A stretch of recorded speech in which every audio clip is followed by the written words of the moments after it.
Welcome to Caroline's Easy Baking Lessons and our Easter Devil's Food Bundt Cake. Have it any time of the year or add some faux Easter eggs for a lovely spring treat. Here's the ingredients. You will need unsalted butter, softened. You will need some eggs that you will separate, some milk or water, baking powder and your flour, some Greek yogurt and light brown sugar.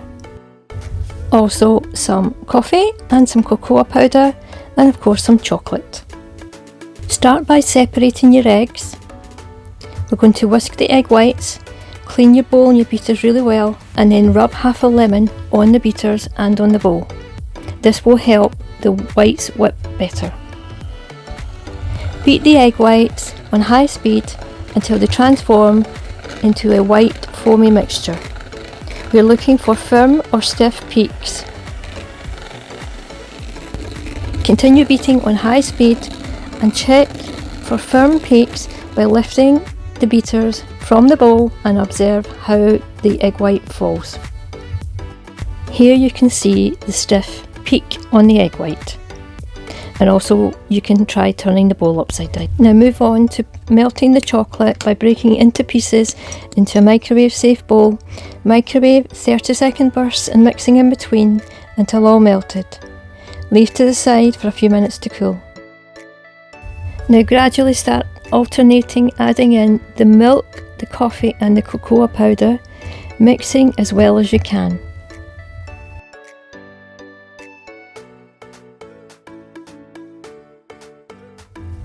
Now grab the beaters from before, no need to clean them, and it's time to beat the softened butter with the light brown sugar. We're going to mix until we have everything combined in a smooth, spreadable paste. Wipe down the sides of the bowl, making sure everything has combined well and is spreadable. Now add in the egg yolks and beat till combined, then followed by the Greek yogurt, mix again and then add in your chocolate mixture. Once all combined, sieve over your flour and baking powder. Try to sieve as high as possible to incorporate as much air into the batter as possible. Start to mix off by hand before moving on to using the mixer and mixing only until everything is combined and no more white flour is visible. Do not overmix. Now add in 1/3 of your egg whites. Use a silicone or rubber spatula, not metal, and we fold in the whites as if we are writing a number 8 in the batter. Think of the batter as your paper and the spatula as your pen and form that shape of a number 8. No need to fold all the way in. We're going to now add in the second lot. The batter will start to loosen and a bit easier to fold in. Then you'll finally add in your third remaining lot of whites until all the whites are combined and you can no longer see any white specks in the batter. Now move on to greasing your Bundt tin. Here this time I used a flower shape 23cm Bundt tin. You can use wider. I'm lining it with homemade lining paste that I've mixed with cocoa powder. Start to brush on and fill in the bottom of the tin first, then up the sides of the inner tube before applying to the sides in upward strokes. This is very important.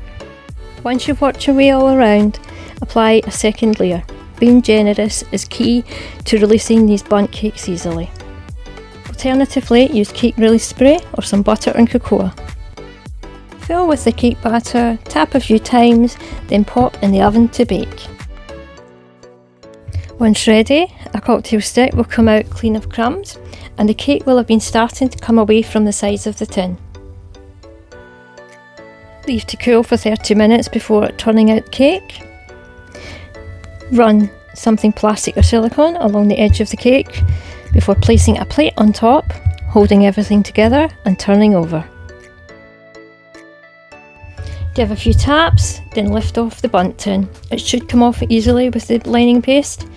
and only some residue from the lining paste within the tin, no cake left behind.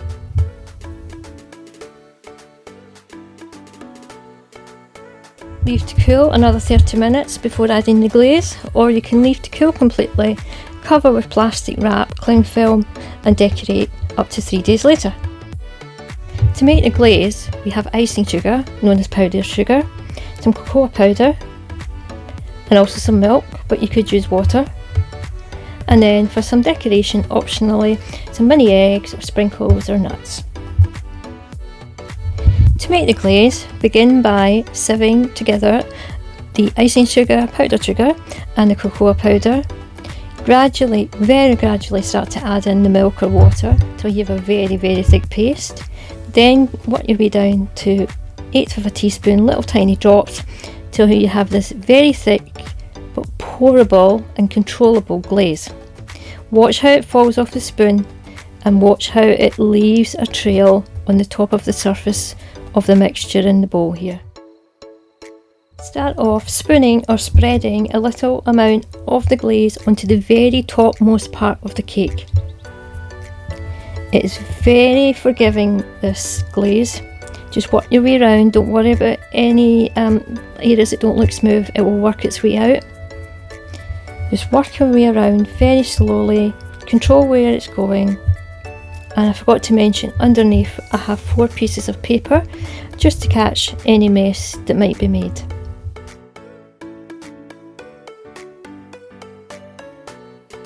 Work your way all around the top. You can fill in any of the grooves that are on the top area. You can also use a cocktail stick to manipulate the glaze into areas that you want it to fall.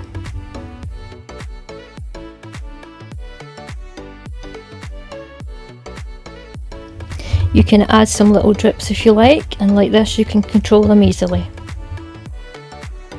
Also spread on some of the glaze to the inside tube of the cake. Then add on a second layer just to the top of the cake. Then leave to set. Decorate with some mini eggs if you like. You could add nuts and sprinkles. You could even add some faux Easter eggs to the centre of the cake to make a nice spring dessert for your Easter table. It's perfect for any occasion, not just Easter, and tastes amazing when served with salted caramel ice cream. Thanks for watching, and if you're looking for the full recipe, step-by-step tutorial, it's found via the link below in the description box. This will take you to my baking lessons website. In the meantime, bakers, happy baking! Bye for now!